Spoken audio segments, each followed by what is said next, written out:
안녕하세요. 펄즈연구소의 펄짓입니다. 9월 월간 견적이에요. 늦어서 죄송합니다. 사실 9월에 그렇게 특별한 게 나온 게 없어서 계속 미루다가 이제야 찍게 되었어요. 아마 10월에도 말쯤에 올라가지 않을까 싶은데 일단 9월, 10월 통합으로 했다가 신제품이 나오면 좀 빨리 올리던가 할게요.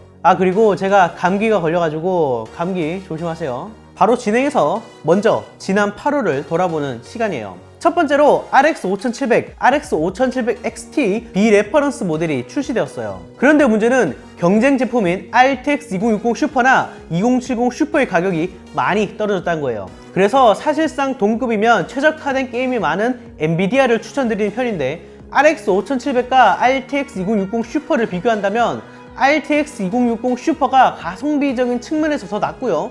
RTX 2070 슈퍼와 RX 5700 XT를 비교한다면 가격당 성능은 거의 비슷한데 굳이 둘 중에서 하나 고르자면 역시 엔비디아의 손을 들어줄 수밖에 없죠. 이번 RX 5000 시리즈 가격이 아직은 살짝 비싼 감이 있어요. 두 번째로 삼성이 32GB 단일 램을 출시했어요. 램 하나에 32GB 용량을 가지는 거죠. 그래서 램 슬롯이 4개 있는 메인보드에서는 128GB 램을 구성할 수 있는 거예요. X570 메인보드는 기본으로 다 지원하고요. 인텔 고급 보드들은 바이오스 업데이트로 지원하더라고요. 오버클럭과 같은 더 자세한 정보는 우측 상단의 I 버튼을 눌러서 확인해보세요. 이제 다음 달을 미리 보죠. 첫 번째로 10월 중에 인텔 i9 9900KS가 출시됩니다. 기존 i9 9900K에서 수율이 좋은 녀석들을 뽑아서 기본 올클럭 5.0GHz로 세팅한 녀석들이죠. 기본 클럭이 5.0GHz라서 실제로 수동 오버클럭을 했을 때 더 높은 클럭이 들어갈 거기 때문에 많은 분들이 관심을 갖고 있어요. 물론 기존 i9 9900K보다는 가격이 훨씬 비쌀 거고요. 아직 구체적인 출시 일정이나 가격이 나오진 않았는데 일단 나오기만 한다면 게이밍 CPU로는 명실상부한 최상급에 위치하게 될 거예요. 나오면 하나 사서 리뷰해 보도록 할게요.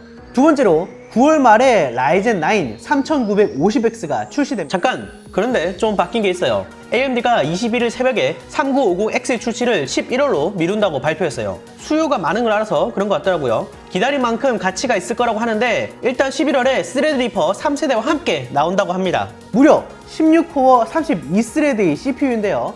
지금도 12코어 24스레드인 3900X가 작업용으로 최상위에 위치해 있는데 16코어면 이보다 훨씬 뛰어난 성능을 보여주죠.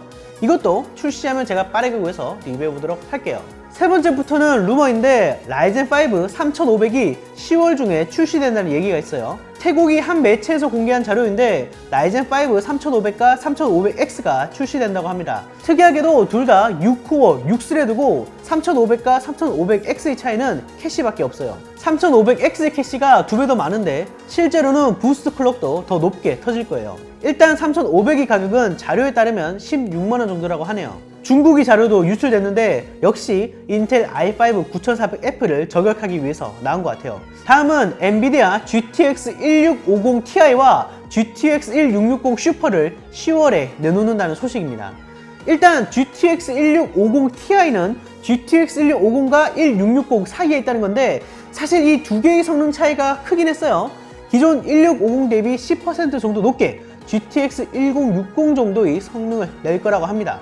얘는 충분히 나올 법한 라인업이죠. 최신 루머에 따르면 10월 22일 155달러에 나온다고 해요. 그런데 문제는 GTX 1660 슈퍼예요.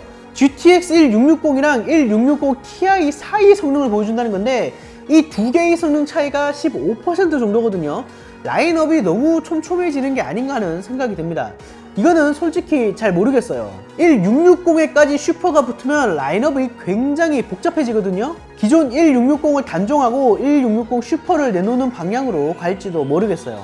이거는 확실하지 않으니까 참고 안 하세요. 이제 본격적으로 견적을 살펴보죠. 이번 견적부터 바뀐 점은 크게 두 가지예요. 먼저 기본 케이스가 바뀌었습니다. 제가 항상 말씀드리지만 케이스는 디자인 마음에 드시는 걸로 고르라고 했었죠. 그래도 가성비 좋은 케이스는 기본으로 깔고 왔었는데 더 괜찮은 케이스가 나왔어요. 마이크로닉스 사하라 케이스인데 전면 메쉬에 기본 팬이 무려 5개나 달려있어서 쿨링도 좋고 무난하게 사용하기에 좋은 케이스예요. 그리고 하드가 빠지고 SSD 용량을 500기가로 늘렸어요. 하드는 느린 대신 싸고 SSD는 빠른 대신 비싼 저장 장치인데 기호에 따라서 용량을 적절히 조절하시면 될 것 같아요. 게임 두세 개 이상 설치하시려는 분들은 SSD 500기가 정도는 쓰셔야겠더라고요.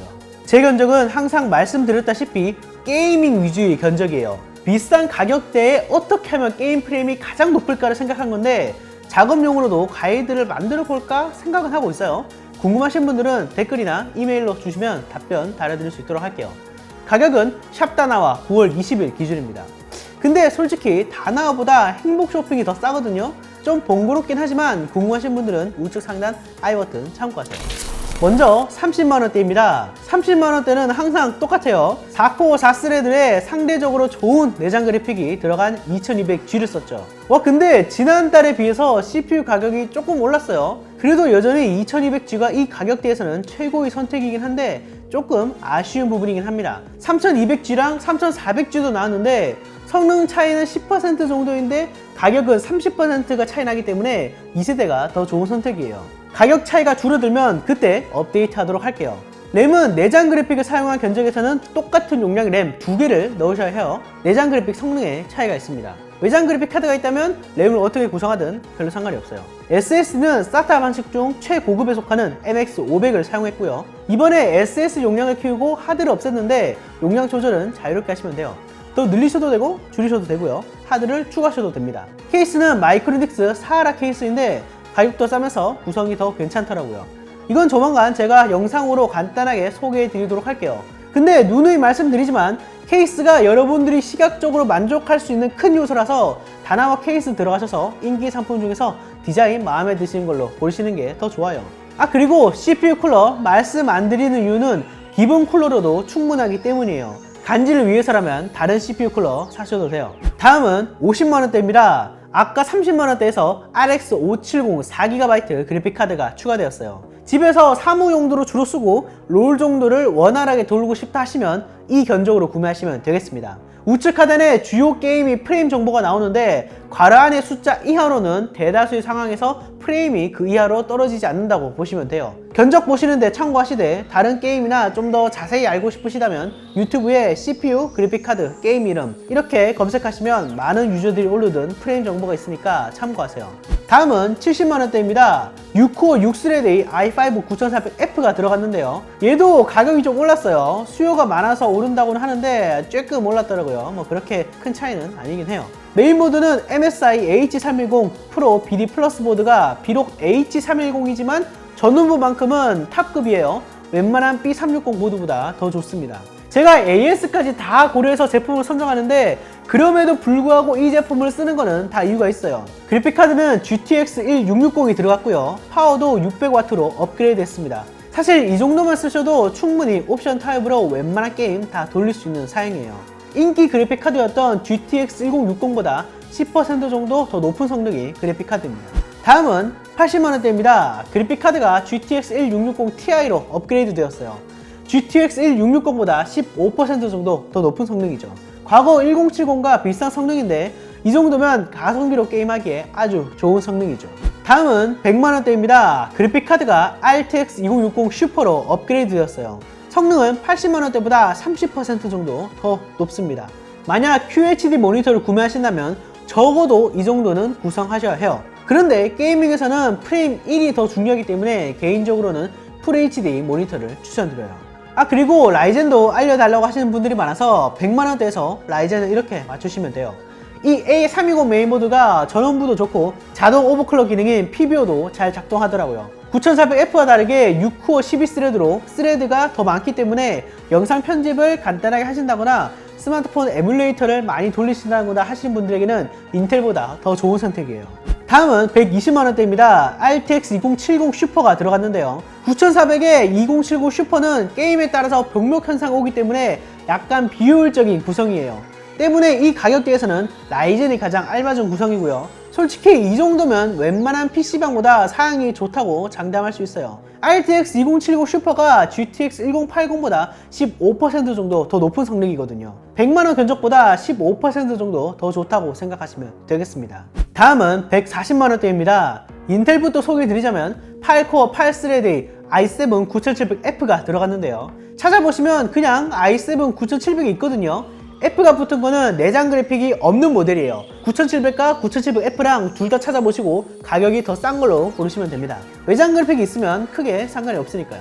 라이젠 견적은 8코어 16스레드에 라이젠 7 3700X가 들어갔는데요. 스레드가 더 많기 때문에 아까 말씀드린 것처럼 작업 용도로 활용하시거나 멀티 작업을 하신다면 더 좋은 선택이 되겠죠. 참고로 메인보드는 둘 다 전원부가 좋고 문제 없는 녀석으로 골랐어요. 그래픽카드는 아까랑 똑같습니다. CPU만 업그레이드 했어요. 다음은 170만원대입니다. 그래픽카드가 RTX 2080 슈퍼로 업그레이드 되었어요. 게임들이 점차 다 코어를 활용하고 있기 때문에 현재도 최신 스팀 게임들은 8코어 이상을 지원하는 것도 많거든요. 어쌔신 크리드 같은 것들은 8코어 16스레드 전부를 활용하기도 하고요. 성능은 아까 140만원대랑 15% 정도 차이나요. 다음은 230만원대입니다. 그래픽카드가 끝판왕인 RTX 2080 Ti가 들어갔어요. 소비자용 중에서는 현존 최강의 성능을 자랑하기 때문에 이 정도면 진짜 슈퍼컴퓨터라고 자랑해도 됩니다. 얘로 못 돌리는 거는 친구 집에 가도 못 돌려요. 이 정도만 하셔도 5, 6년은 게이밍용으로 충분히 쓰실 것 같더라고요. 다음은 정말 끝판왕 280만원대입니다. 그래픽카드는 더 업그레이드 할 수 없고 CPU가 i9 9900K로 업그레이드가 되었어요. F의 차이는 아까 말씀드렸죠. 8코어 16스레다가 9700F보다 더 높은 클럭을 가지고 있기 때문에 소비자용 제품 중에서는 최상위에 위치해 있죠. 물론 이 가격대가 가격 대비 가장 미세한 성능 향상이에요.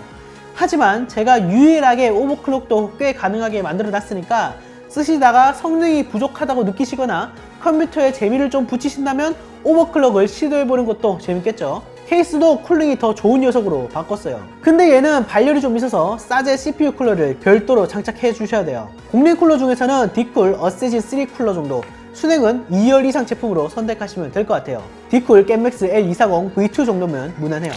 자, 여기까지가 제가 준비한 월간 견적이었고요. 이거 별거 아닌 것 같아도 국내외 리뷰도 보고 제품에 문제 없는지 커뮤니티도 모니터링하고 다 찾아보고 고르는 거니까 그래도 나름 신경 좀 썼다는 것만 알아주세요. 견적에 대해서 더 궁금한 점 있으시면 댓글 달아주시면 제가 하루 이틀 내로는 다 답변 달아드리고 있으니까 참고해주세요. 컴퓨터 고수분들이 대신 답변 달아주시기도 하더라고요. 감사합니다. 다음에는 월간 견적 올리기 전에 커뮤니티 탭에 미리 공지를 하던가 할게요. 자, 영상 봐주셔서 감사하고요. 여러분의 생각을 댓글에 남겨주세요. 좋아요와 구독도 잊지 마시고요. 다시 봅시다.